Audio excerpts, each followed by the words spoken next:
Welcome down to the Rough Cut Golf Podcast, where you join us in rainy, grim, grey north of England. But boy, does it feel like the Industrial Revolution as we delve back down into the past of golf to bring you a foresight of the future. We have a special episode today, written and directed by Michael Warwick. So if this episode is fantastic, it's all on him, and if it's drivel, it's also all on him. So the pressure is high. I'm now feeling the pressure. Thank you for that. As we enter the podcast sphere, Suddenly got very warm in here. We're going to be talking about the world number one in golf and how this all came about and why it kind of matters. It's kind of following on from a series that we're probably going to be doing next year, but also the fact that after making the cut in Egypt, I am now on the world ranking points list. Searching for world number one. And so next year Pete will be world number one. And we don't actually know what it means, so we are going to be delving into that before we do fall into the depths of what the world number one is. Just want to say a massive thank you to the sponsors of this podcast, our good friends at NordVPN. And before you even think about fast forwarding, we have an offer for you. What is it? Jacob. I can tell them, yeah. It's a great offer. If you are going to go and buy a NordVPN now, you can buy it for 2 years and you get an extra 4 months free. Wow. I love free stuff, so that sounds great to me. That sounds excellent. Next time you're on a trip, you won't have to worry about missing Arsenal absolutely battering Bayern Munich in the Champions League last night, and then losing to Chelsea. No, we're not going to lose to Chelsea. It's going to be fine. Or, Liverpool getting spanked, or even Spurs getting their second hat-trick smashed right past them. Because you'll have NordVPN, wherever you are in the world, you can tune into your favourite streaming services that are based in the country you live in, and you don't have to worry about missing anything, which is great. But you do have to give up one coffee. Yes. Yeah. And I think that's doable. Or a green tea. Or a green tea. We don't know what people are drinking out there. That's true. It's not right just to presume it's going to be coffee. That's very true. That's very A true. pumpkin spice latte for this time of year. Oh. Actually, no. Well, that's the thing. Like, Eggnog latte. Oh, I do like an eggnog latte. The thing is, if you get a large eggnog latte from Starbucks, NordVPN is actually cheaper than that per month. Wow. There you go. Well, there you go. If that's not an endorsement, I don't know what is. With skyrocketing inflation, it's good that NordVPN are keeping their costs under control. So thank you very, very much. If you want to take advantage of that offer, head over to www.nordvpn.com/roughcut. The Rough Cut. Rough cut. Rough Cut. Rough cut. Yes, That's the Rough Cut. Yeah. NordVPN.com/Rough Cut, where you can take advantage of this offer. Do that now. Get it in before Christmas. Be kind to yourself. And say hello to Santa for me. Yeah, and you could pretend you're in. You could pretend you're in Lapland or wherever it is using NordVPN. Yeah. Maybe like if you use NordVPN to buy presents from Lapland, it's actually cheaper. Yeah, because the shipping costs aren't applied. Yeah. Because there's only one-way Straight shipping from Lapland. Straight from Santa's workshop directly to your house. There I'm you not go. being silly here, but is Santa real? Yes. Lapland a country, or is it in Finland? It's in Finland. It's in Greenland. It's in Greenland. Thank you. Yeah. Thank you. Which also technically isn't a country. Yeah. What is it? A region? A province? Who's it owned by? Denmark. Denmark, yeah, I thought it was. Yeah. So Okay. good chat. Yeah, good Well chat. done, everyone. Okay. NordVPN, you're the best. Okay, so as Pete said, this is this conversation came out of a couple of things actually. First of all, me and Jacob had a very in-depth discussion about who the greatest of all time was on the podcast a few weeks ago. And the conversation was that Gary Player thought he was third behind Jack Nicklaus and Tiger. Which, go and watch the clip, I don't agree. But then, like Pete said, he went and played in the Egyptian Open and got himself onto the OWGR list, meaning that not Gary Player. No. You got on there. You played in the Egyptian Open. Gary Player wasn't there. He's never played the Egyptian Open. Yeah, he's never had his ball stolen.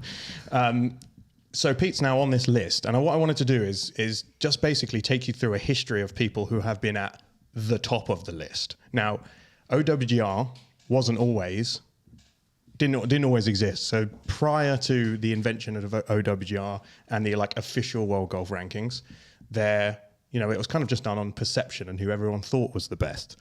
So golf's early kind of greats all came out of Scotland. Can we think of a great golfing family from Scotland? Peter Finch, a father and a son, maybe of the same name. No. No? Okay. Okay. It's completely blank me. Well, let me tell. I don't think there's any famous golfers from Scotland, is there? No. So let me tell you about the Morris family. So old Tom Morris, born in 1821, died in 1908. He was officially, in some people's mind, the best golfer of his age, but his son is the one who takes all the glory. So old Tom Morris laid out the first holes at Prestwick, which is where the Open Championship was held. And Jacob is going to tell us what year the Open Championship was founded.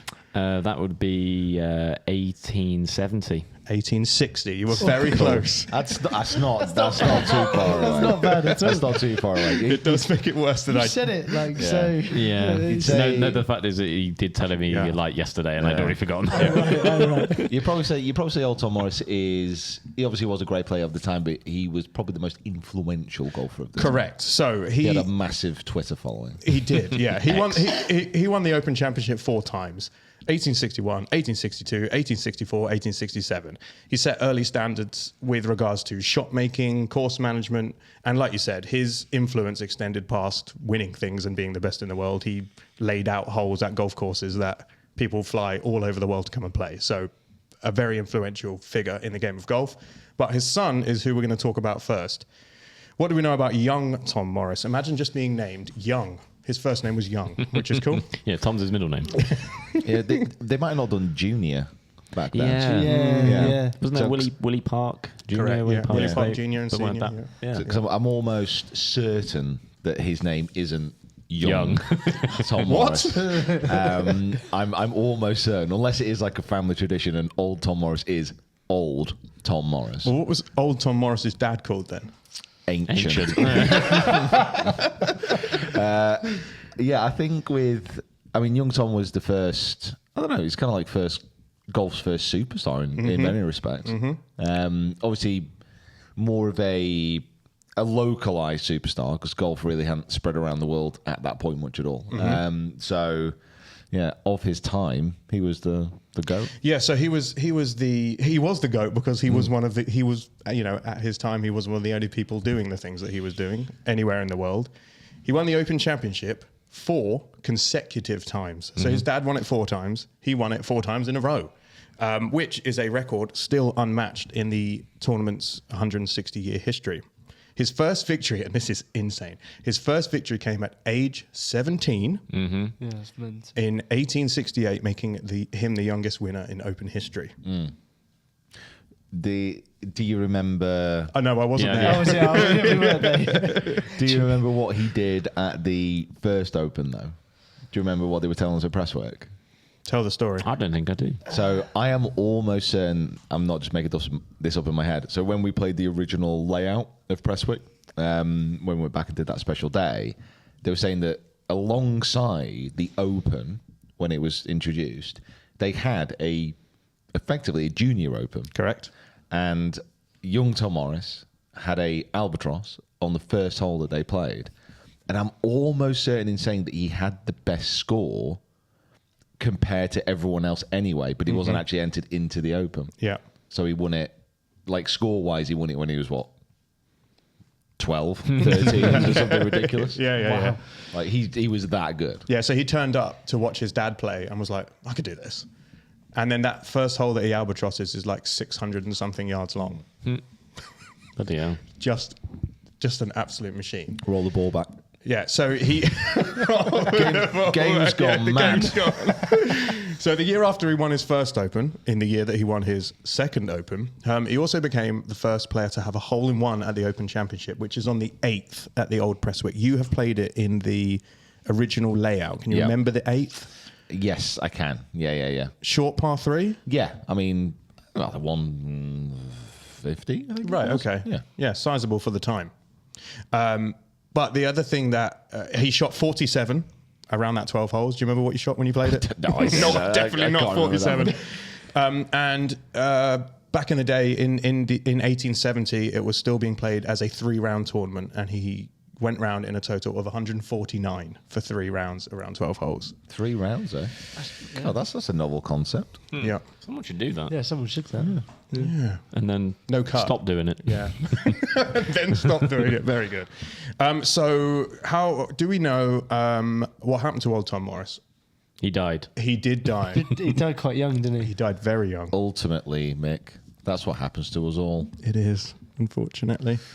Yeah, he was Do you like mean young Tom wasn't Morris? he? Young Tom Young Morris. Tom Morris. Yeah. He died kind of tragically young. He did die tragically young. He died at the age of 24. It's a very sad story, isn't it? Really, with what happened to his kid and wife. And Yeah, so his wife died giving birth to his child, who also died. And then he died basically a few weeks later, and they said that he died of a broken heart because everyone in his family died all at once, everyone he loved. And then old Tom Morris hung around for a few more years and then died very soon after that as well. So they all went all at once, which was very sad. But they did leave behind a legacy of being a great golfing family. The other golfing family you actually have already mentioned, which is the Parks. Yeah, so Willie Parks Sr. and Willie Park Jr., who were both also Open winners, were rivals of the Morrises. They kind of battled it out. It's a bit like Peaky Blinders-esque. correct. Up Yeah, there in Scotland. I like to kind of like liken it to you and your dad versus Matt and Matt's dad. I would love the producers of Peaky Blinders to get hold of this story and just turn it into this big thing: the Parks versus the Morrises. Wow. Yeah, and they end up like knuckle duster fighting each other. Do you remember when we went to that 12 holes? We saw Willie Parks like Ghost. great grandson or something like that, really tall guy, and he Oh showed, yeah, he was at the clubhouse. and he showed us like an old ball. He played with an old ball. Gutter perch ball. Yeah, something like yeah. I wanna say He was so tall. He was massive. I think it's Willie Park Jr.'s great granddaughter. She still lives, or certainly did live a few years ago, above one of the shops by the side of the 18th on the old course. No way. Ah. I'm almost certain it's her, and I'm almost certain she's like the great granddaughter of Willie Park Jr. It's just never left. I think the last time I went there, she was like leaning out Sat in the the window. window. Yeah. Is that Iona Shouting Stevens? abuse at people. My great-great-grandfather would have held that. So the Open Championship and young Tom Morris have a little bit of, obviously they have a huge history, but do you know there's a very small fact about young Tom Morris is that he's the only one to ever have won the belt and retained it. So he won the Open so many times before the Claret Jug existed. In fact, they brought the Claret Jug in to replace the belt that he won. He won it 3 times in a row, and they said, right, just keep the bloody thing. So and that's on display at Championship belt. Yeah. Been impressed with. Yeah, which is very, very cool. The old golf trophies were kind of like they were great. I mean, you had belts, so you had the championship belt, and then you had the putters. Yes. That they used to hang baubles from. What? Like a weird, gaudy Christmas decoration. Have you not seen, I've not seen that. That's cool, though. Yeah, it was like basically a putter or an object, and they just hung like baubles from it, which were inscribed with the winners' names and stuff. Wow, that's pretty cool. It's so Christmassy. Yeah, it's a very kind of random thing. Like golf when it started, I mean, it's still mad now, but just a bunch of maniacs getting together. Yeah, it is. Yeah, well, we're part of that maniac, wider world, aren't we? Yeah. We're all maniacs. Yeah. Anyway, shall we get on? Let's talk about when golf left the British Isles. So, 1900. Golf expanded from the British Isles to the world stage. The Great Triumvirate, Varden, Taylor, Braid, set professional standards and established the Open Championship as golf's true proving ground. Harry Varden's swing and grip became templates for the modern era. Then came Bobby Jones, the amateur genius whose 1930 Grand Slam cemented him as golf's first global world number 1. His elegance and intellect made golf a gentleman's pursuit. What do you know about Harry Varden? I mean, the Great Triumvirate, especially James Braid as well, was a prolific course designer as well. Like Preston Golf Club, where I kind of grew up playing, he designed that. Really? But yeah, they were 3 with Taylor as well. They were like three of golf's not first superstars, because obviously you talk about like the Morrises, but as far as wider public attention, as far as like being in newspapers, the game of golf was much bigger at this point. Essentially, like the older pros, when golf started to get going, like they were a great bunch, obviously fantastic players, but we're talking about a very, very small selection of people here. Yeah. Like, we're talking to be numbered within the hundreds still, like not even getting into the thousands. But now at this point, this is where golf has been recognised as a game that lots of different people can play. It's obviously still a bit stuck up at this point, but it has attracted thousands of people, hundreds of courses. It's gotten to the point where it's a thing. Yeah. Something we've also, you've spoken and addressed about before on the podcast, is that are we now looking at a time where being professional is good? Because it was almost like amateur status was actually the... Yeah, it's still... That's going to persist really through the kind of 40s into the 50s. Yeah. Like, it's only after the war where it kind of really starts to become a thing. The bloody war. But I mean, certainly Varden. I'm almost certain this is where it began, as far as like coaching as well. Yeah. And like Varden with his grip, introducing a new technique and producing stuff in newspapers, which was coaching advice. And this is where it begins. Like the whole quest of amateur golfers trying to get better through professional lessons. Are you telling us that Swing Quest started in 1896? Because that's what it sounds like. Basically. When Varden was born. Varden also won the Leeds Cup, didn't he? He won the Leeds Cup. So it's a storied event. Yeah. What is the Varden grip? The Varden grip is effectively an overlap. Oh, right, okay. Grip, and using the V's of the thing. So it used to just be like a baseball grip. You used to grip it like this, and now it's a linking of the V for linking Varden. of the hands. Is that why he did it?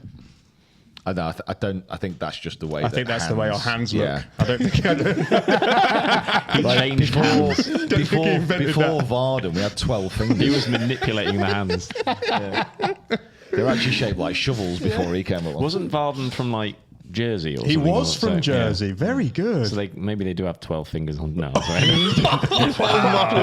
Wow. I'm sorry, I've never been to Jersey. I don't think going either. No, that would be welcome. Oh my god! I'm leaving that in. Love it.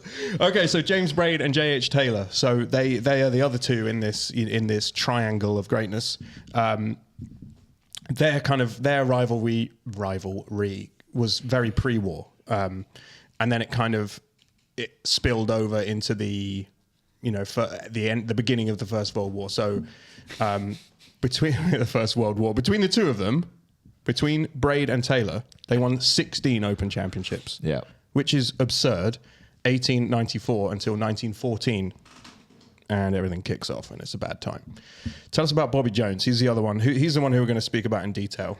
Yeah, I mean, there were American golfers around at this point, great American golfers. But again, Jones was a figure which he kind of transcended golf in a way, where, he was having articles and things written about him by papers that weren't just interested, within golf.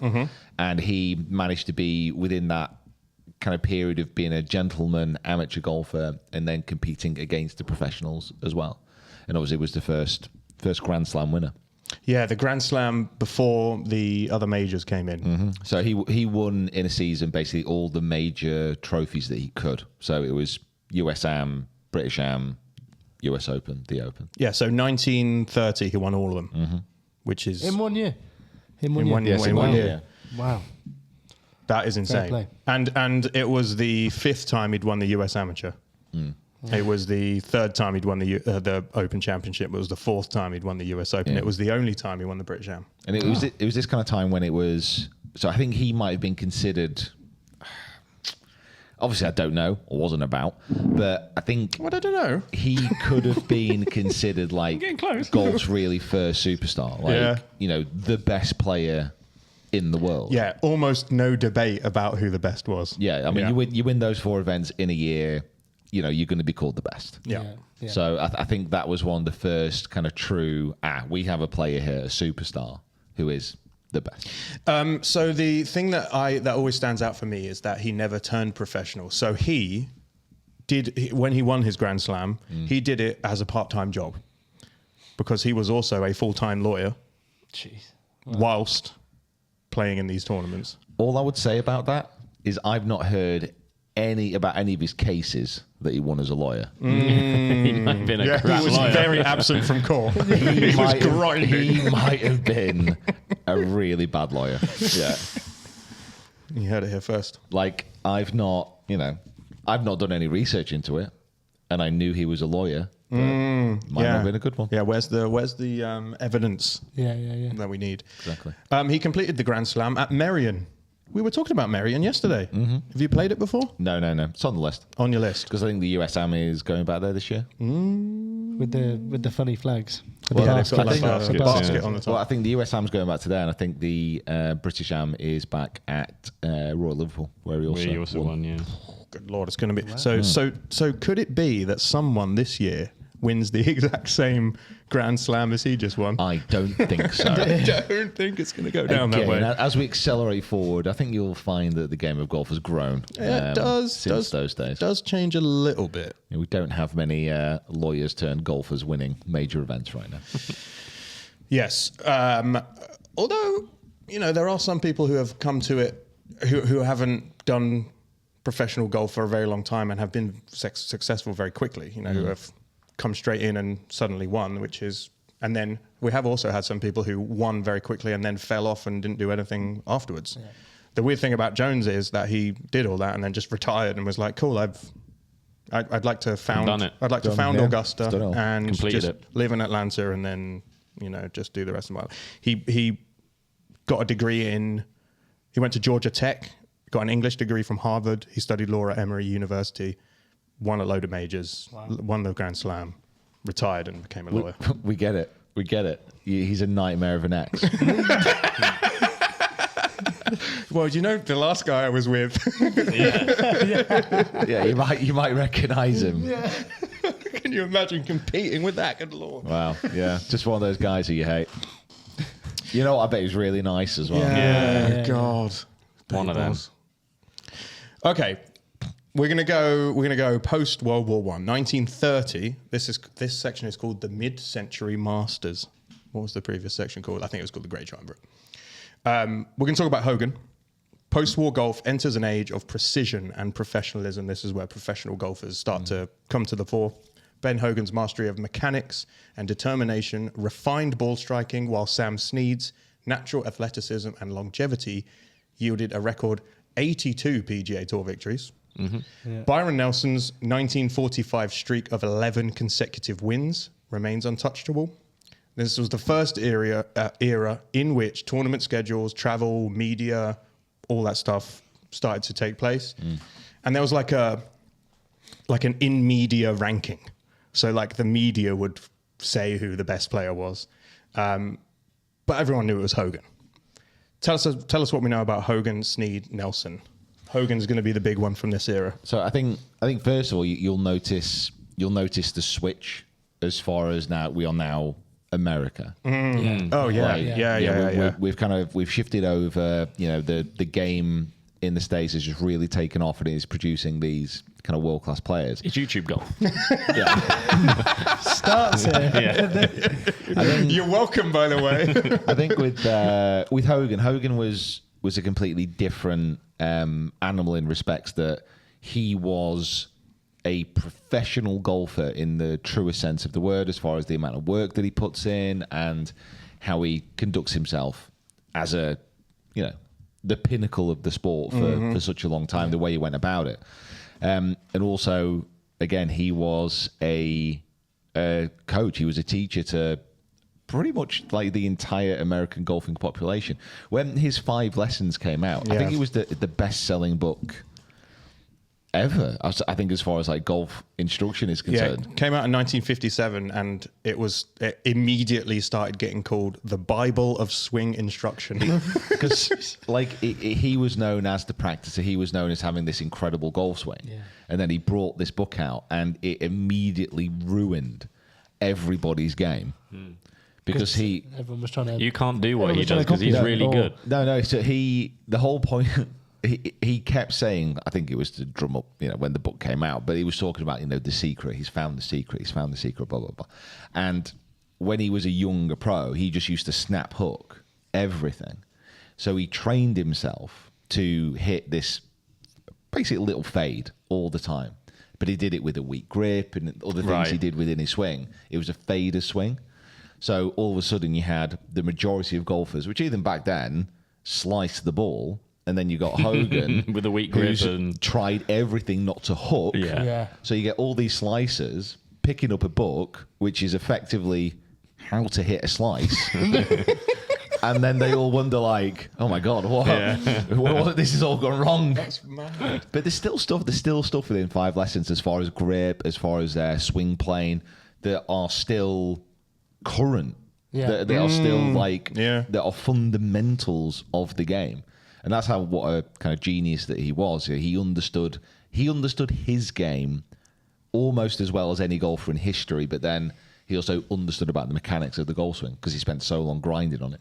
Yeah, apparently he was like one of the first players to take practice really intentionally and not just turn up and, have worked it out. There's stories of him. I think he was probably writing his own press a little bit, but he would say that he would hit over 1,000 balls a day, sometimes until his hands bled. Mm-hmm. It's very similar to the Tiger saying in the week of a competition, he tries to have 1,000 contacts with a golf ball, whether that's putts or, drivers or whatever. He was also doing stuff which hadn't been done before. He was dragging mirrors down to the driving range. He had early slow motion video taken of his swing so he could analyze it and look at it.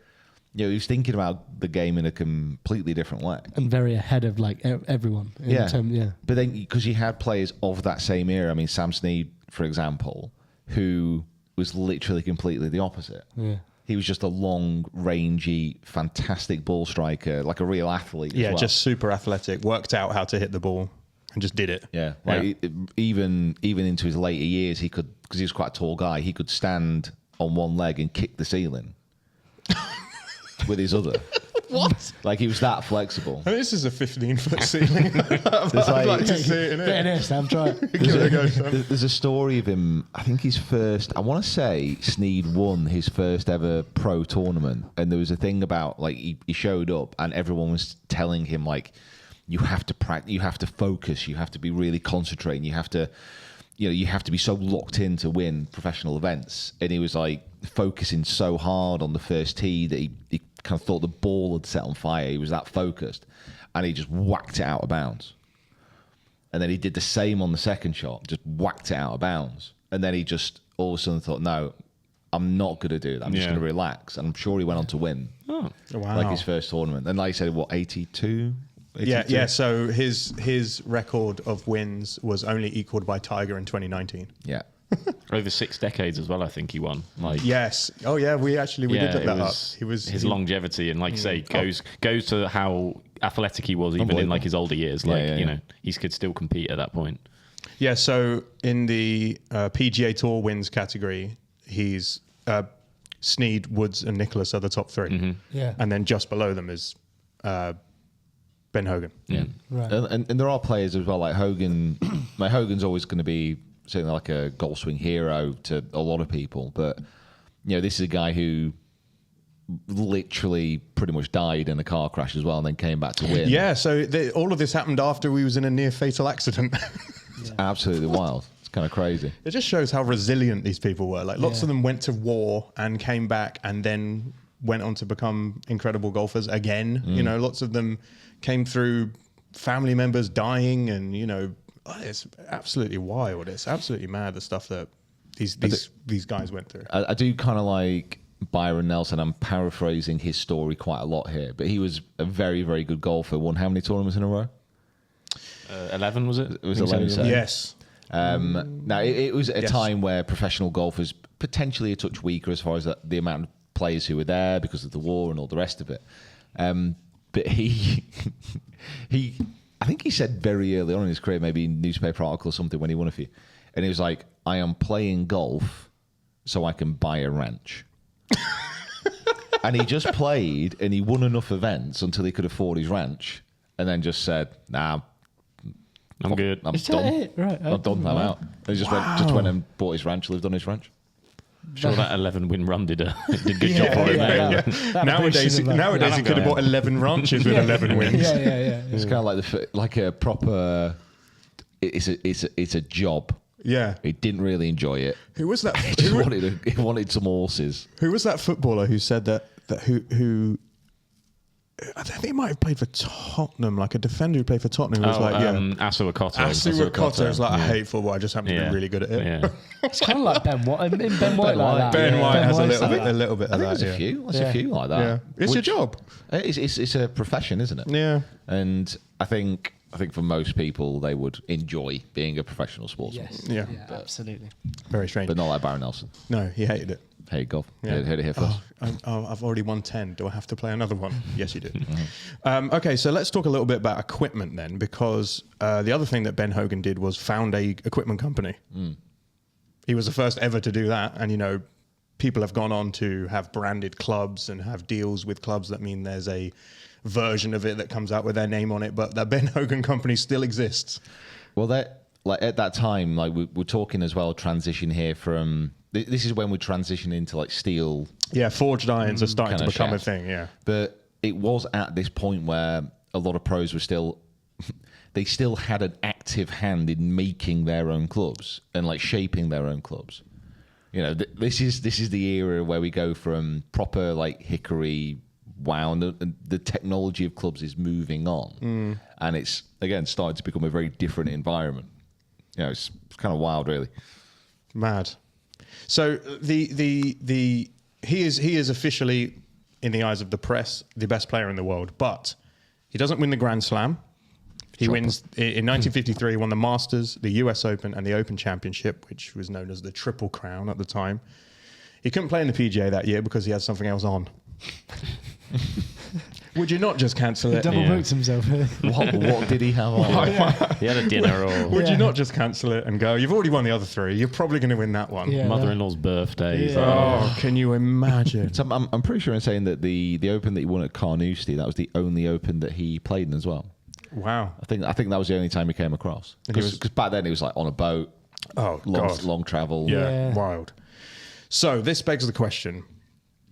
Rory McIlroy just did something in this era that we're in that had not been done since Tiger Woods, and we're going to get to that guy. I don't know if you've heard of him.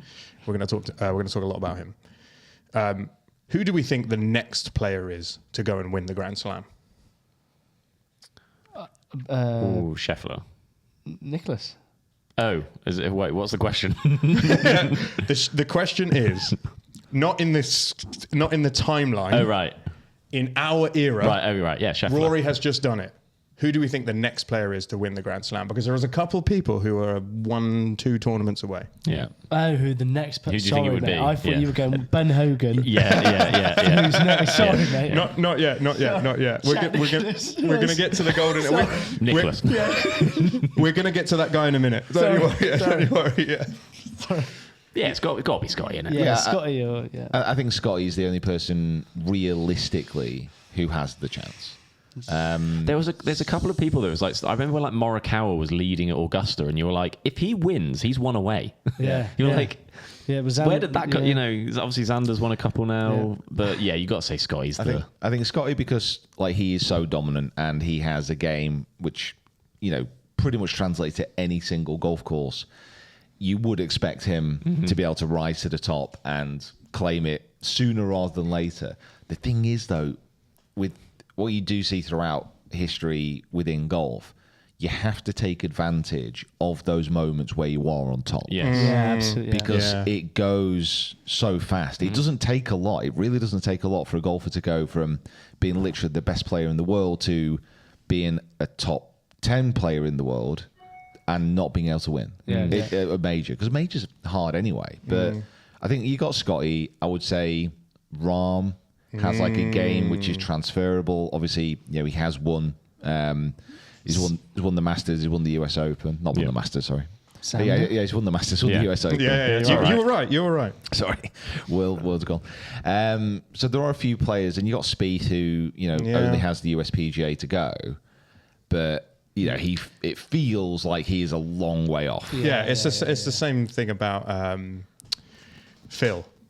You're like, he should have done it. Should have done it. He's been so close. But now you're like, I don't know if you can actually keep up in the era that we're playing in now. Obviously, the game is still there to a certain extent, but that's where I think about Spieth. I think you had your chance. There was an era where you were just untouchable. I think it's very similar to Morikawa. Morikawa's era was very short, but there was an era where in that year that he won the Open, you're like, oh my God, he's going to win everything. He's so good. I think Xander's one where I think he has he had quite a bad 2025, but like, I think he's got potential to kind of, I think his game kind of, covers all areas. Yeah, no, he's class. So I mean, there are a couple, but obviously kind of Sheffler and Rahm are probably the two for me. And the only problem with Spieth is, at the moment, keeping the consistency level there for 4 rounds seems to be a real kind of issue. Yeah.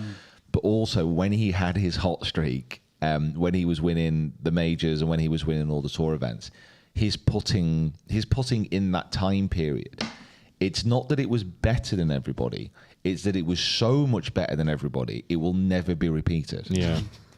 Like his putting stats from 10 to 30 foot were the most ridiculous there's ever been on tour. Like it was weirdly better than everyone else. Yeah. And to do that consistently is almost impossible. Yeah. So, take away one of your biggest stats, one of your biggest dividers from the field, and what you're left with is a pretty inconsistent long game at the moment. Do you think that like the equipment leveling the playing field has an effect on that kind of thing? Like, everyone can hit the ball a long way now because the equipment allows them to hit it as straight as they, the driver will do lots of the work for you if you can get the swing to be consistent. Irons are more forgiving. Everyone's going to these zero torque, malleted head putters. The ball goes further, spins more. Do you think these things make a difference? Like, is it almost more impressive to have done it a long time ago than it is now? No.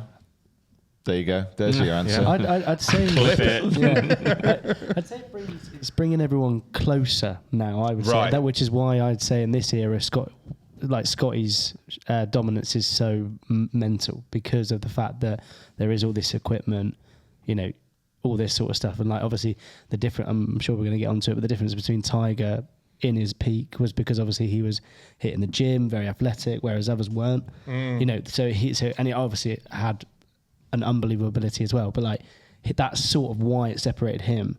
And now Scotty's in this era where he, the equipment's there, all of this information is here. You've got the top everything for all the top PGA Tour players will have all of this whole team behind them. Yeah, nutritionist and fitness and ice baths and all of the stuff. Exactly. So Scotty's dominance is just mental. That's got to be. Like his dominance has got to be all in his head. I think what you have is like Scotty, your Hogans, obviously Nicholas, like Palmer's, these kind of guys.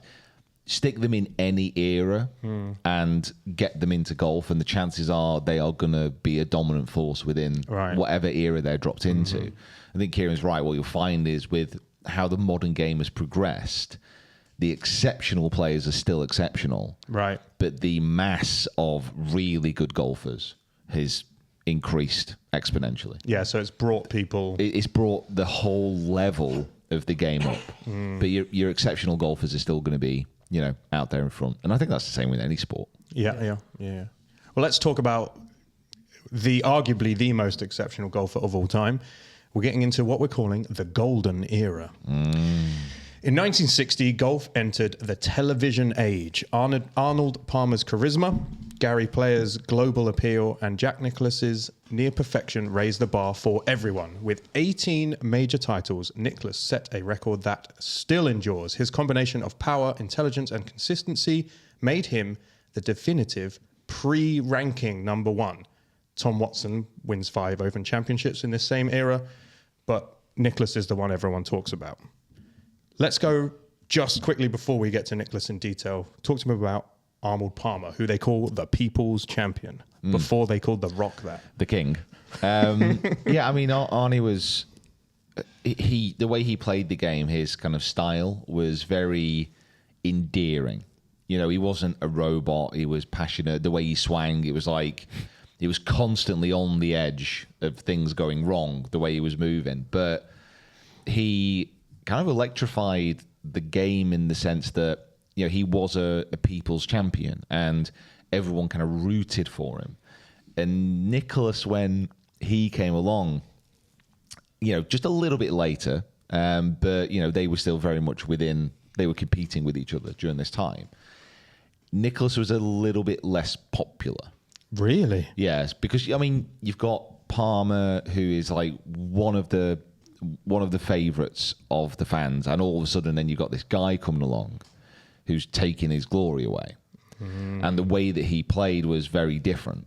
You know, it wasn't the same kind of style. And you kind of get that with Sheffler now. Yeah. Yeah. Like, Sheffler is by far the best player, the most consistent player in the world. But I wouldn't kind of say he's a fan favourite. No. I think you're right. I could really appreciate what he does, and I do enjoy watching him to an extent. But if you ask people, you know, who would you rather watch play, Rory or Sheffler, pretty much everyone's going to, not everyone, but a lot of people are going to say Rory. Yeah. Because of the style that he does it. Yeah. You know, that the Masters that he won this year was, it was horrendous. Palmer-esque. It was horrendous to watch, but it was just absolute cinema. Yeah. Yeah. You know, I will remember that final round more than I will remember Scotty making Portrush the most boring place in the world. Yeah. This year round. Yeah. Good Lord. You know, it's just the way that they go about the business, the way that they do things. And, you know, that was the difference between Palmer and Nicholas. I'm not saying Nicholas wasn't an exciting golfer. He obviously was. But it was just different. It's a different kind of person, different kind of personality. You had this unbelievable champion, this person who was like a force on the golf course. And then you had Palmer, who was a great player, but Palmer also flew himself to tournaments. It's pretty cool. Wild. You know, he's that kind of vibe. Yeah. He's a rock star. He just looked cool. He was just cool, wasn't he? He was just cool. All right, you're getting excited. Yeah, don't unplug yourself. Sorry. Yeah. He was just cool. Like the photos you see of him, like the look, you know, good looking bloke, flies a plane, cigarette in hand. You know, like he just looked the part. Proper rock star. Yeah. Proper rock star. Okay, let's get into. We're going to talk about Nicholas. Gary Player is the other one in this era who obviously went bananas. He's like the first global traveler golfer. Mm-hmm. He played everywhere, all the time, as much as he could. He was the first player in history to win a tournament on every continent. Yep. Also Grand Slammer. Yep. And probably one of the... You wouldn't believe it when he talks, but probably a very underrated golfer in many respects as well. Mm-hmm. He rates himself very highly, but I think he was probably underappreciated in many respects. In his time. Yeah, and maybe now, because really? I think when you think about the great players of the past, I don't think you go to his name straight away. Mm. You know, there are other players obviously ahead of him, but you'd probably put some golfers who haven't had his level of success above him as well. Mm. You know, but he was literally, again, like you talk about these golfers and how they're all different. Like Player was the first golfer who actually really introduced a level of like fitness, health, and more of a physical not aspect to like the way he played and the way he explained what he was doing within his golf swing. Mm. And, you know, he obviously still carries that on to the day, but again, it was just that extra little thing of professionalism and I'm doing this. This is a sport. So he did move the needle and he moved the game on. Yeah. And that's all I've got to say about that. That's absolutely brilliant. It's lovely. I really liked it. Let's talk about Jack Nicklaus then. Who, if we're going to... The comparison between him and Palmer is very interesting. I just want to highlight the 1962 US Open, which was at Oakmont. You may remember it. Yep, vividly. Nicklaus was 22 when he beat Palmer in an 18-hole playoff to claim his first major. You guys don't remember 18-hole playoffs, do you? No. So he wins his major, and the gallery booed him. Oh my God. That's how much they wanted Palmer to win. So Palmer was the beloved hero, and Nicklaus was, and this is a quote from the TV at the time, the fat kid with the crew cut. That was the headline. like a That was bar. the Wow. But that's kind of when you go up against somebody like that. Yep. The fat kid with the crew cut. Wow. Yep. But hey, this is when it kind of started. Like Nicklaus had a level of dominance that is pretty much unparalleled. Obviously, you had Tiger, but Nicklaus was kind of more dominant than him back in his day. So this is a Golf Digest quote from that same year. Said Arnie made golf cool. Jack made golf cold-blooded. He just went out there to win. Just to win. I'm just going to win it. Just a winner, an absolute winner. And also, I don't know, like all the stats they've kind of got up there. And obviously, we're still talking here about debates over who is the best golfer in the world, and how you would rank them. And this is where Nicklaus moves into the point where he's pretty clearly the best golfer in the world. You have other players coming up, like Tom Watson, for example, and other people who are competing against him. One of the most amazing things about Nicklaus, and I don't have the numbers to hand, you could maybe look it up, is he's got 18 major wins, but the amount of top fives he had in majors Top without fives. winning. Oh, right. It is ridiculous. He had 14 runner-ups in majors Jesus.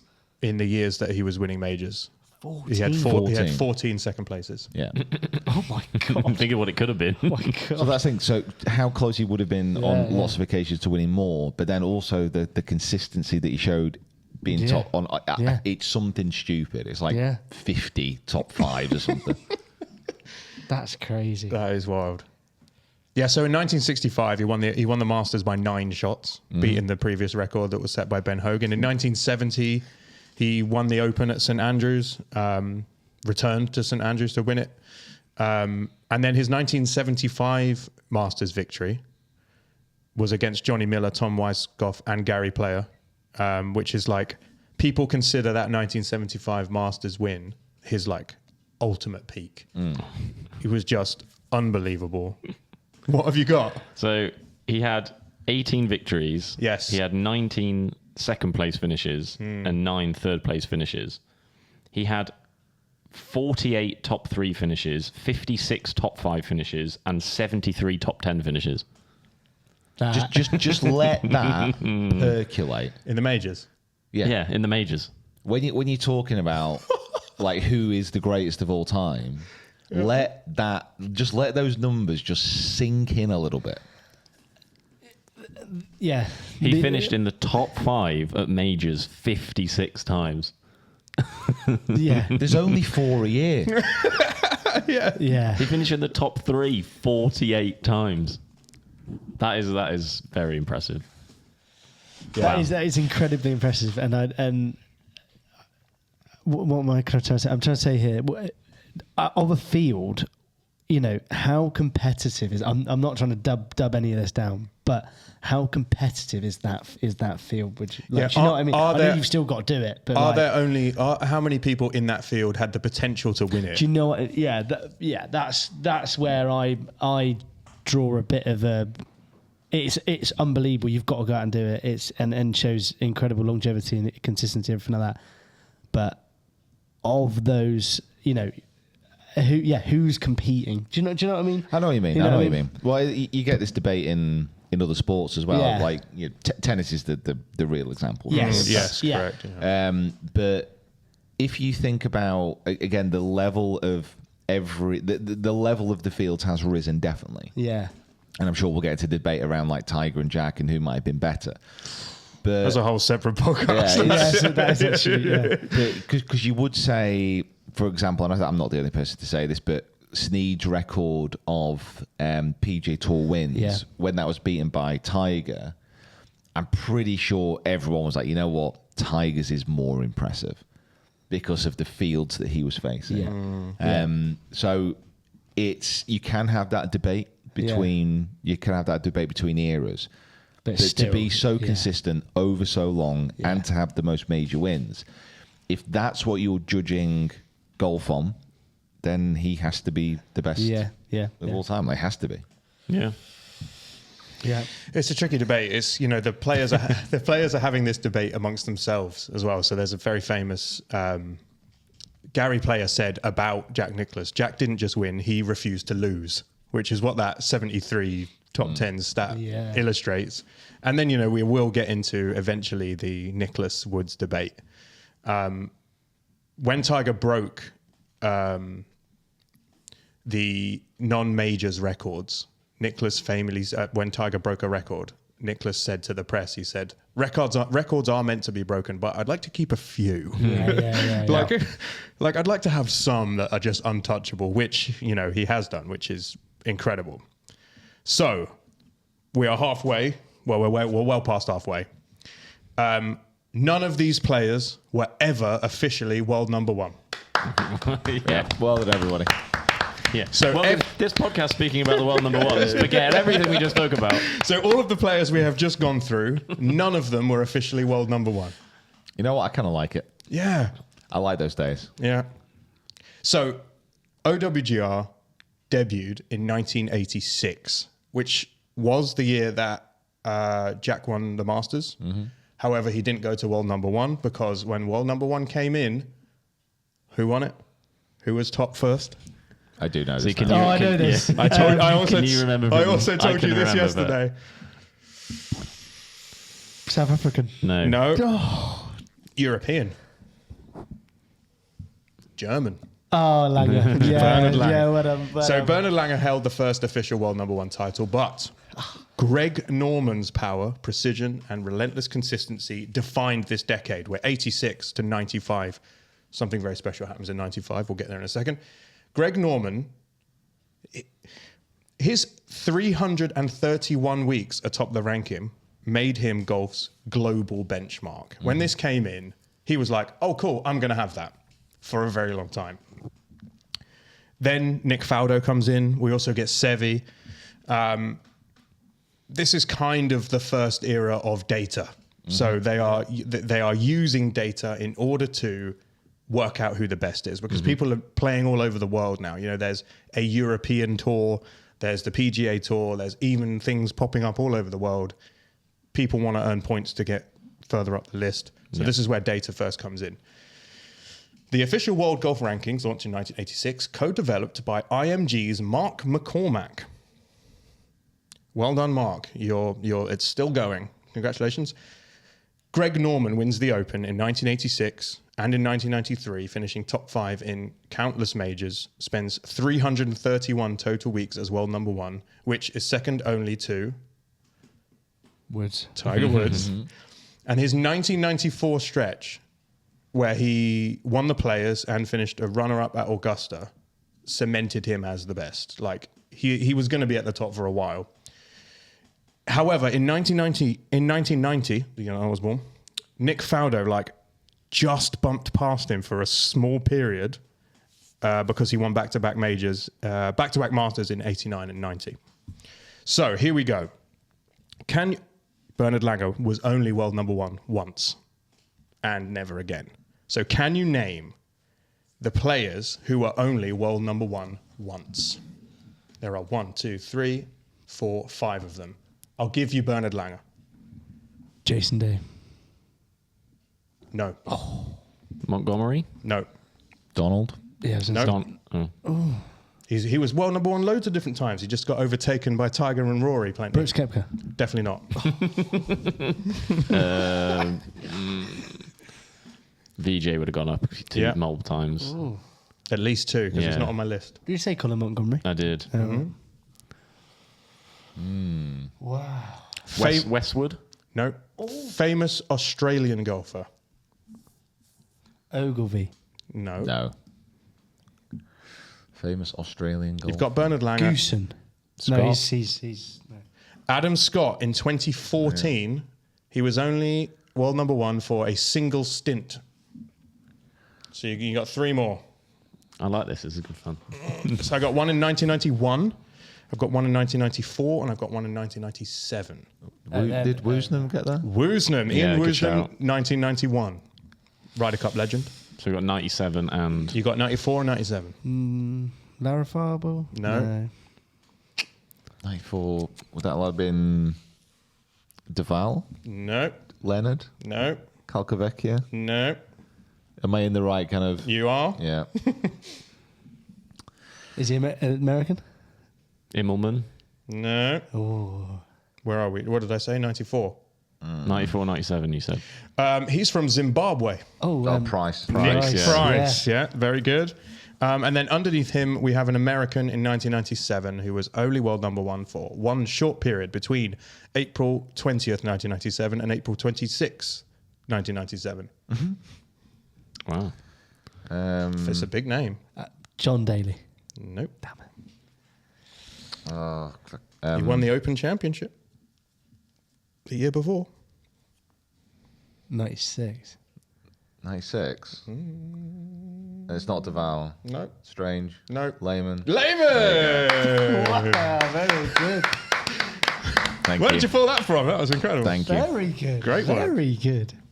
So there's lots of players who have had the world number one status on OWGR for long periods, and there's lots of players who have like jumped in and out. You know, the typical one will be when Tiger was coming out of that first era. There was Westwood and Donald and McIlroy eventually, and you know, there's lots of people who were all over the place.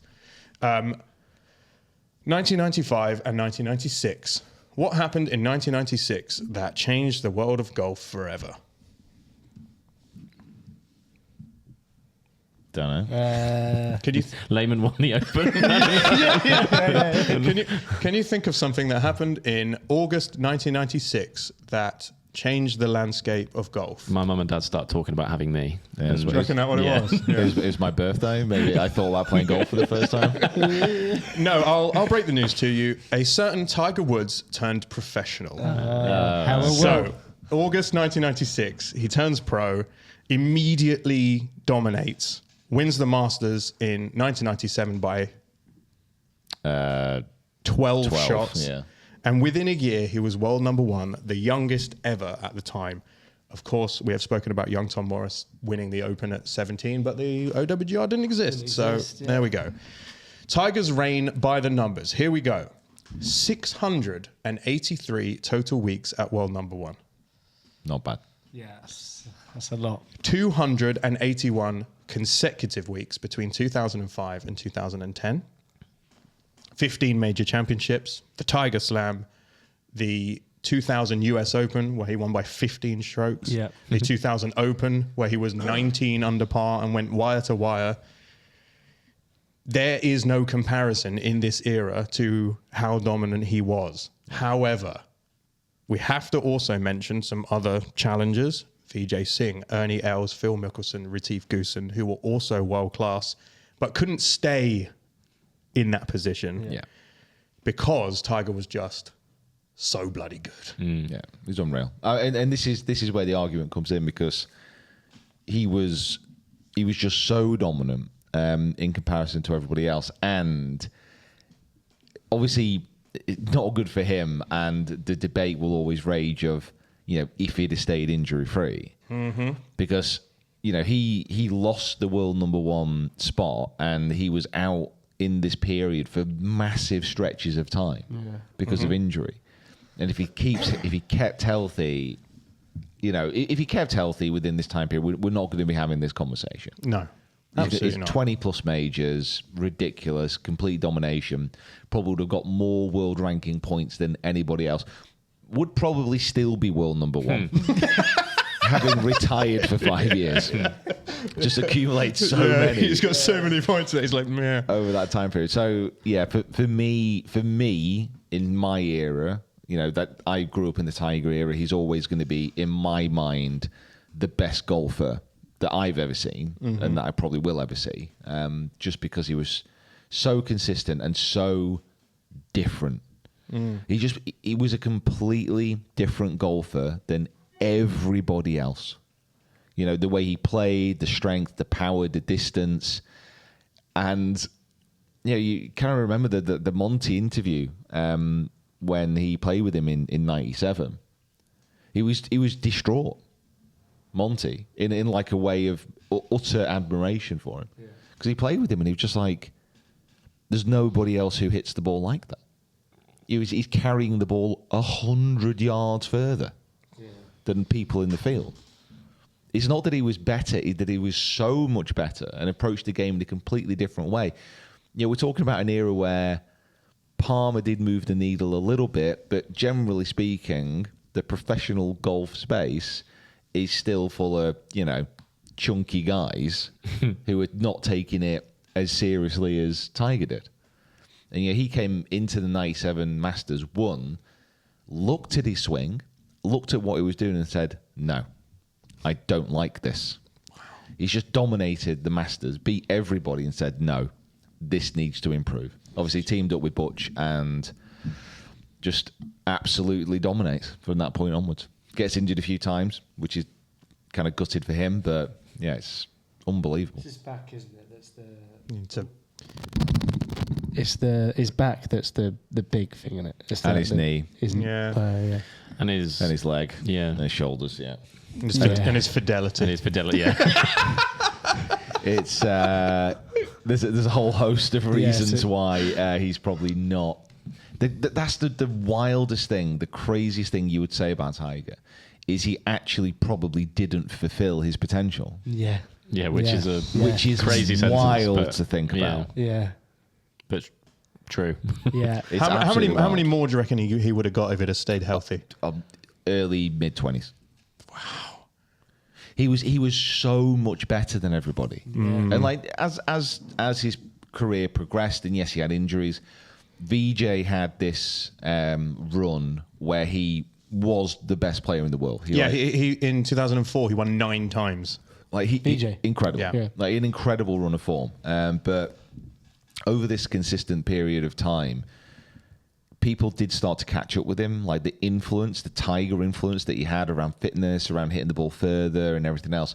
People did start to catch him. But if he stays healthy, he's still by far the best, because his ball striking and his iron play. People always say his putting under pressure and holding the putts when he needed to was maybe the best of that era. But his iron play and his approach play was the best. Yeah, and that's why he won so He much. was putting from closer than everyone else, because he was hitting it closer than everyone else. Yeah, and he was always like pin eye. Kind of similar to that. That's why Scotty has the comparisons at the moment, because Scotty's ball striking now with approach play is similar to what Tiger was doing. Yeah. Which is why the comparisons have been drawn, and you can see what happens with Scotty. Yeah. Let's hope he is less injured and more faithful, and takes fewer painkillers and gets behind the wheel less, because otherwise we might be having this conversation in. Do we want to talk about Scotty getting behind the wheel? Yeah, maybe not. It's obviously a curse for the world number one, I think. It is. Yeah, let's not let him do that. Okay, so let's get into 2010. Tiger's decline through injury. The game at the top diversifies, right? Greatness rotates between Rory McIlroy, Jordan Spieth, Jason Day for a short period of time. Dustin Johnson even comes in this period. Yeah. This is the OWGR balancing dynasty and parity. So in this era where lots of people are the same kind of level, the dynasty thing is obviously very important to who's the world number one, but OWGR is working it out based on stats. It's never been more competitive, and it never changes hands more than it does in this period here. So the new order comes through. Lee Westwood, Luke Donald, Martin Keimer was briefly world number one between 2010 and 2012. Rory McIlroy, who we're going to talk about, Jordan Spieth, Jason Day, Dustin Johnson, all had stretches at the top. But McIlroy's got to be the one we talk about in this era between 2010 and 2019. 4 majors, multiple long tenures at the top. He's the most consistent in that era, but also another player who could have done so much more. He turned professional in 2007, so in the kind of the ends of the kind of Tiger dominance, Rory emerges, and immediately the same kind of thing happens. People realize that this guy's good. This guy's very, very different, and it's no one can get near him off the tee. His iron play is great. It's great with his wedges. He has learned to putt now. which is also great. But he in that 2011, 2015 period, he wins the US Open by 8 shots in 2011. He wins the PGA by 8 shots in 2012. He completes the third leg of the Grand Slam in 2014 when he wins the Open Championship. And of course, now we know he has gone on to win the Masters. So he has cemented himself in that dynasty group as as the parity group that we're talking about right here. We're also going to get into a little bit of in 2020, just after this era, of multiple changes and Westwoods and the Donalds and the flipping of who world number one is week by week by week by week by week. Just after this, in 2020, something else drastic happens which changes how OWGR works. What do we think? Can we remember what that was? No. Who turned pro then? I was going to say Live Golf. Correct. Yeah. So Liv comes in and everything changes again. So probably in the background of all this, so where we started in 2010. Yeah, 2010 until 2019 is this kind of area. So you'd probably say also, like in the background of this, which stretches back a little bit further, back to 1986, is what the World Golf Rankings start to be used for. So they start to be used for ascertaining who the best player is, but they also start to be used as far as getting into events. Yeah. Right. So in this era. Yeah. So we're talking about majors. Like, bear in mind, it wasn't like the Open, for example. Everybody had to go through qualifying to get in. Really? Before 1986? And continuing on from that for a little bit, like it wasn't a case that you got, because the Open was an open competition. It wasn't an invite. So if you're the Open, you're like, well, who's going to be in this field? We're not going to like invite people. There's no system currently in place where we could tell. You've got like tour rankings to a degree, but how do we know? Just ask everyone who they think the best 50 players are, and so everyone used to do qualifying. Yeah. And now it comes to the point where we're at now, and obviously we're going to talk through this a bit, but we're looking at the World Golf Ranking saying, well, are they now fit for purpose? Because a few of the very best golfers in the world aren't eligible to earn these points. Yeah. When we know that they are some of the best players. But the only reason that they are getting in the majors is because they previously won. They're not getting in on current world ranking points. And those things will run out. Aren't we going to see Bryson? Oh no, he won again, but there was a period where if he hadn't have won, he would have no longer been eligible to go and play in the majors, because he... What Phil's done now, that was his run out of when he won at Kiowa. Right. So yeah, I mean, it's a bit of a weird point at the moment where, like, what are world ranking points actually going to look like? Yeah. Because obviously you have Liv switching to 4 rounds, which I still don't actually know if it makes a difference if they're not going to have a cut, or. Well, they'll have to. Like, it's got. Yeah, they'll have to have a cut. They'll have to have a cut, won't they, eventually? I mean, I don't know. Will they? Like, will they still let them play for Liv points, but they can't win that event or something? There's kind of so much. Bear in mind, when Liv was instigated, the whole point is that you had these star marquee players, and they would always be available to watch. Yeah, that was kind of like one of the points. Like, they're not going to get sent home, because like what you see with the PGA Tour, if you get caught, like, Rory, Scotty, whatever, if they miss the cut and the big players aren't up around the top of the leaderboard, people won't watch as much. So that was like Liv, and obviously that had a knock-on effect to the World Golf Rankings. So I don't think at the moment the World Golf Rankings are accurate. They can't be. No. I mean, Scotty's the best. Yeah. I think everyone agrees with that, no matter what tour you play on. But there's a lot of disparity now in between points where they are. I'm in the top 5,000 of the world best golfers. Something is wrong with the system. You can't say that. You made a cut at a national open. Something is deeply wrong if this is the case. No, it's kind of bad, isn't it, when you think about it?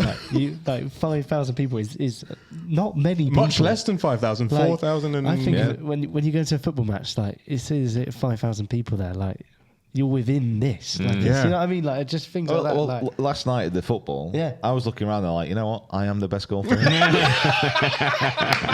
I'm officially I'm better than all of these people. I was just pointing at people. I'm better than you. I'm better than you. it's like it's like Lee Westwood's story, wasn't it? When he said he was in Sainsbury's on the podcast. He said he was in Sainsbury's and he said he got this realization that he was walking down now. He said, I'm the best golfer in this aisle. And he just got world number 1. So, you know, like it's... Good Lord. Wherever he goes, he's the best in the world. He's the best in the room. But I think with in this era when Rory obviously rises to world number 1, and I think it is more up for debate, but now he's secured the Grand Slam. You know, he's secured his name amongst the greats. Yeah.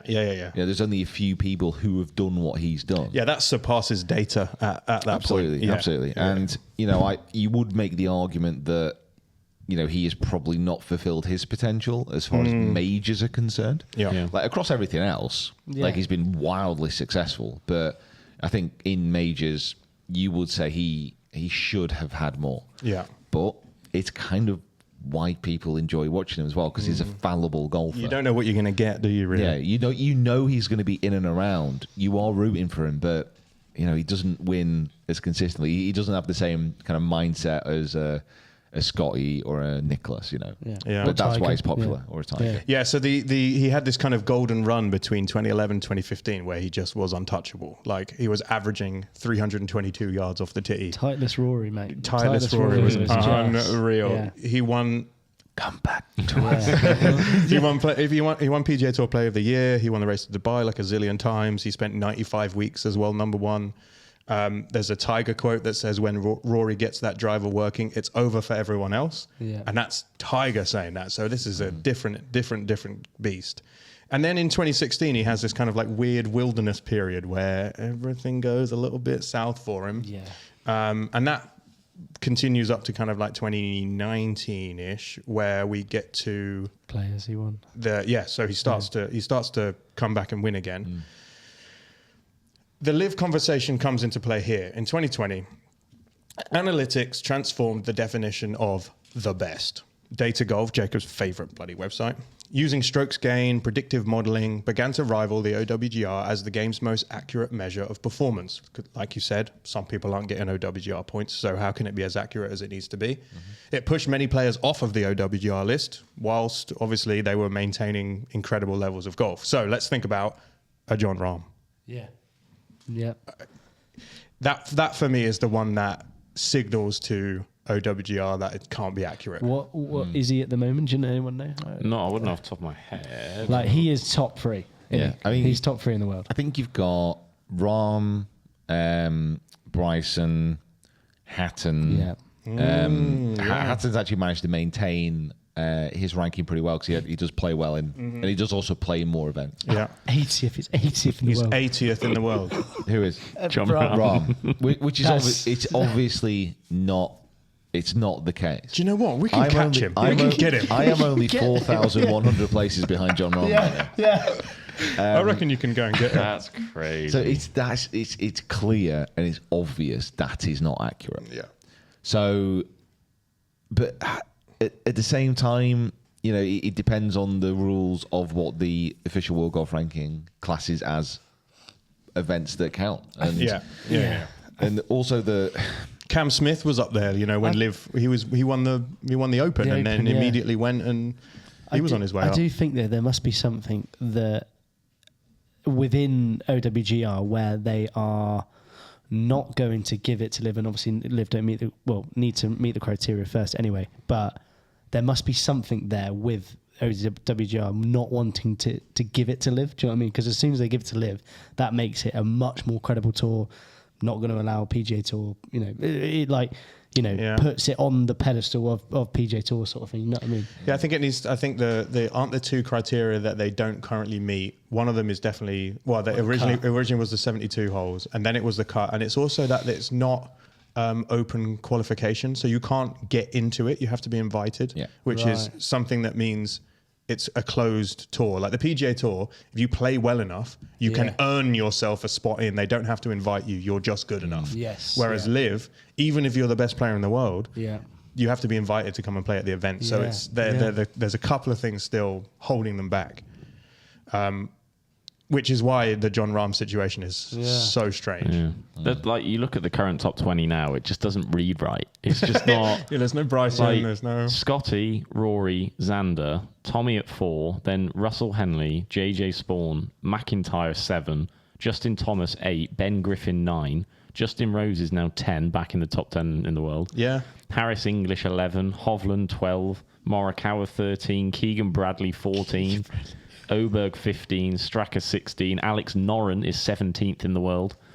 Yeah, Cameron Young 18th, Tyrrell Hatton the highest live player at 19, and then Hideki at 20. Yeah.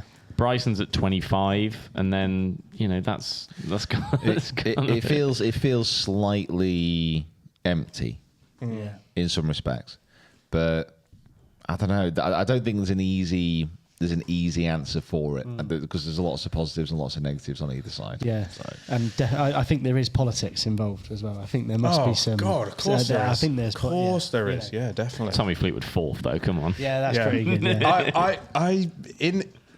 We're going to get away from the history a little bit here, but like right now, I'd have him like 1 or 2.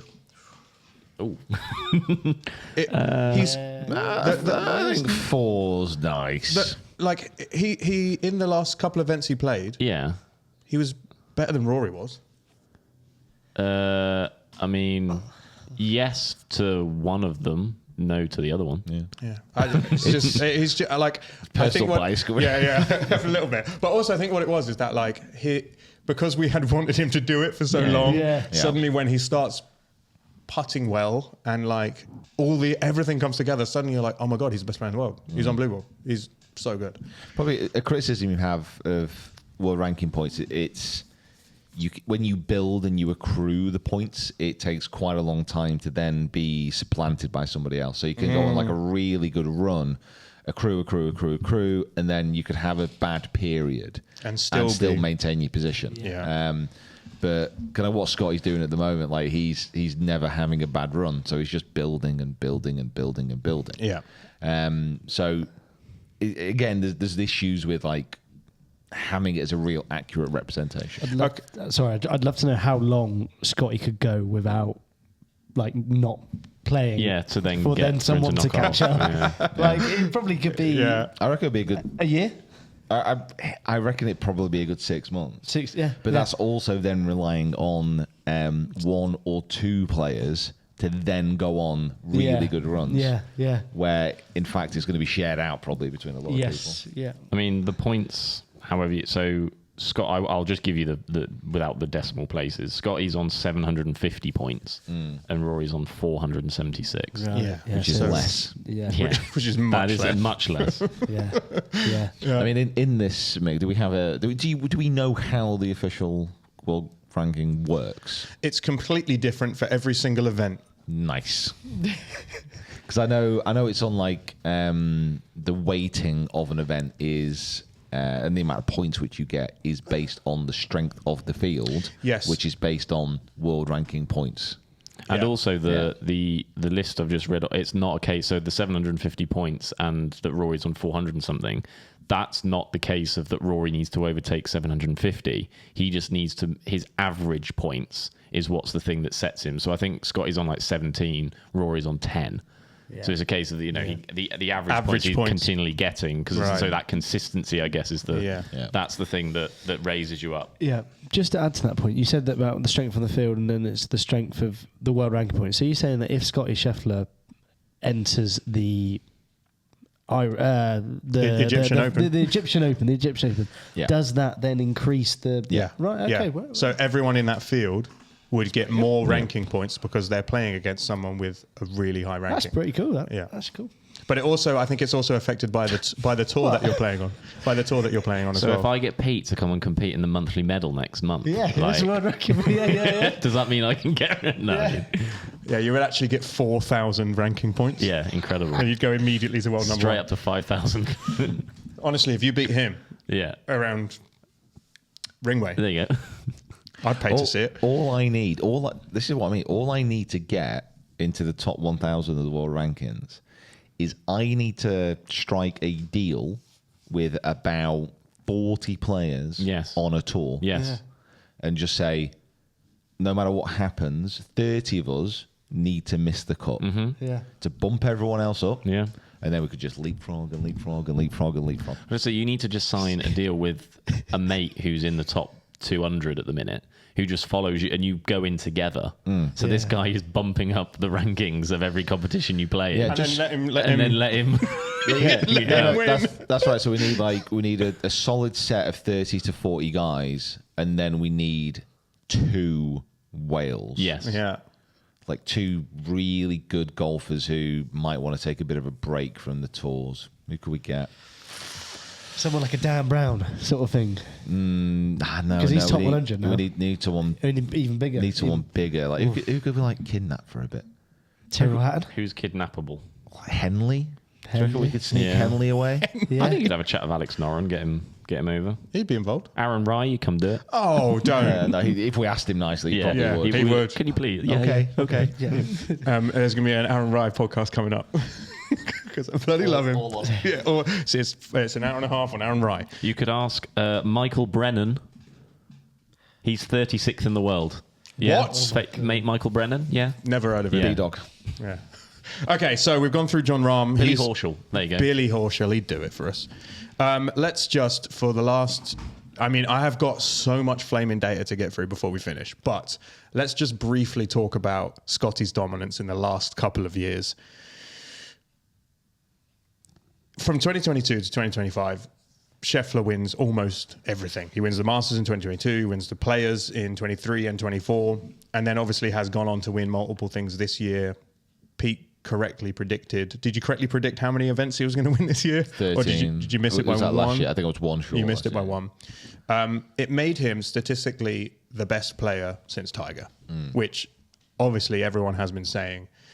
But the thing about this is that the statistics and the general press consensus and the zeitgeist of golf fans all agree for the first time in like a million years on who the best in the world is. Scotty Sheffler. So, let's just... I mean, we can go into more detail on Sheffler if you like. Let's talk about the data golf GOAT metrics here, right? Everyone, it's gonna be Tiger at the top of almost every one of these rankings. But think about this. This is Tiger in 2000. True strokes gained per round plus 4.29 per round in the year 2000. Tiger Woods is also second on this ranking in 2006, plus 3.78 true strokes gained per round. Scotty Scheffler is third. His 2024 season, he was plus 3.44 strokes gained per round, which puts him in the top 3 seasons of all time. Is there a conversation about how good he is going to be based on what we have seen in this like very short period of time? We have seen it happen before where players have exploded into this position. Rory, Tiger, Nicklaus did it. There's an argument to say that Scotty is just getting warmed up and he's gonna be a problem for a very long time. I think the thing is we've kind of sat here and spoke about all these players throughout all these eras, and we've got kind of case studies of them all coming through, and also their kind of transgression, the way they've gone is been different. Like with Rory, he came and burst onto the scene, and then we saw that real cold patch. Tiger, we saw basically dominance throughout the entire career, minus a few injuries. Same again with other, so you kind of, one of these 3-4 ways it could play out. Scotty could just keep doing what he's doing and do a Tiger-esque run and just be unbelievable for 10 years, or he could do a Rory McIlroy, and for 5 years, he's in this patch now that we were talking about when Titleist Rory, where we were going, Scotty Scheffler is going to be incredible, and then in 4 years' time, Ludwig Oberg decides to be what we think he's going to be, and he comes through. Or, I think that's the other thing as well, that the caliber of players there are, and also you see the caliber of players coming through colleges now. Like, they come in so ready for professional golf. Yeah, it's almost hard to not just see that there could be another Scotty Scheffler in 5 years' time that comes in and is just as good and just as impressive. I feel like the dominance will continue for at least 3 or 4 more years. I think there's no reason for me to think otherwise. There's no reason to suggest that won't be the case. I think if anything, it would be more someone else comes and knocks him off rather than he does it to himself. Who do you think knocks Scotty Sheffler off world number 1 eventually? I mean, Ludwig is the kind of name that I always think about. Like, I feel like he would get to that point where he moves through. But I honestly wouldn't be surprised if there was a kid that was at Ole Miss right now who, like, came through and got there quickly. Like, it's just the way that professional golf is. Like, you know, the changeover of how good players are and how quickly they are from the college scene in America especially. It happens so fast. But no, I think Ludwig's definitely up there. I mean, who knows? Rory keeps transcending and going higher than he is now. And we're talking about, you know, 20, 26, 27, 28 Rory was the best ever Rory we've seen. You know, it's something that's the beauty of golf, is the longevity of your career can be spanned over decades rather than 10 years of a footballer, you know. So I don't think he's going to go anywhere. I don't think anyone's going to challenge him from the level of consistency that he's shown for the last 4 seasons, I think it is now. So on the first season, everyone was like, because of the way he swings as well, this has to be a part of it. Like, he doesn't look like he's the best player in the world. Yeah. Like, he looks like a slightly drunk 8 handicapper. So it's kind of like... Thank you for putting into words what we've all been thinking for the last 5 years. It's you know, it's not a pretty motion. no. You know, it's an electrified octopus with a golf club. Yeah. But the level of consistency he showed in, like, the first season where his ball striking was ascended to an unbelievable level, everyone was like, no, he won't be able to keep that up. When he did keep it up for the second year, but then his putting was really bad. And this is where all the numbers came from, because stats-wise, it was like during a season, if he'd have putted average, he'd have won like 13 times, which is kind of why we said that number. Then he learned to put, and his approach play stayed the same. And now we're on this year where he's also bagged more events, obviously the Open as well. So I don't really see how he's going to change, because he's not altering his swing. That's staying the same. Yeah. As long as his putting is maintained and his attitude and his desire stays the same, I don't really think there's anyone who will challenge him. Yeah. You'll have spurts, and you'll have players have great weeks or a good run, but consistency-wise, he's just on a different level. And like that strokes gained stat there, that is impressive. But it doesn't tell the story, because his approach play is almost the same as Tiger. Yeah, so this is the stats from between 2020, the 24 season. Strokes gained tee to green 2.8, second all time behind peak Tiger. Strokes gained approach plus 1.4, best since anyone in the early 2000s. Average finish 3.7, lowest in modern PGA Tour history. Missed cuts 0, tied Tiger's 2000 consistency level. Total strokes gained versus the field plus 3.2, highest in the data golf era. It's wildly impressive. Crazy. Yeah. Crazy. Wildly impressive. Ridiculous. So yeah, I just don't think anyone's going to really get near him if he carries this on. But that's what we've been saying for 4 years. Yeah. Yeah. And he has. So here we go. Old Tom Morris and young Tom Morris. Varden, Braid, Taylor, Bobby Jones, Hogan Snead Nelson, Nicholas Palmer, Player, Nicholas Watson, Norman Faldo, Seve, Tiger Woods, Rory McIlroy, DJ, Spieth, Day, Scheffler, Rahm, McIlroy, Scheffler again. That is the history of the world's best golfer. There we go. Officially. Well done, everyone. OWGR, Data Golf, public consensus. Let us know who you think the best is, who the best is going to be, and who the best ever was. We're done. Okay. Well done. Guys, well done. Well done, mate. Good research. Well done, mate. Very good, mate. Good. Very good. 1 hour and 30 minutes. Oh my god! Wow. We said we'll just do a quick one. Jeez, that's a lot. I have football in for 6 minutes.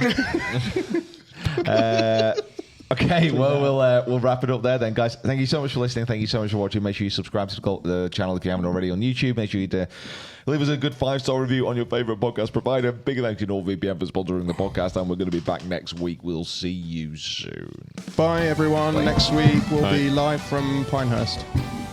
Maybe.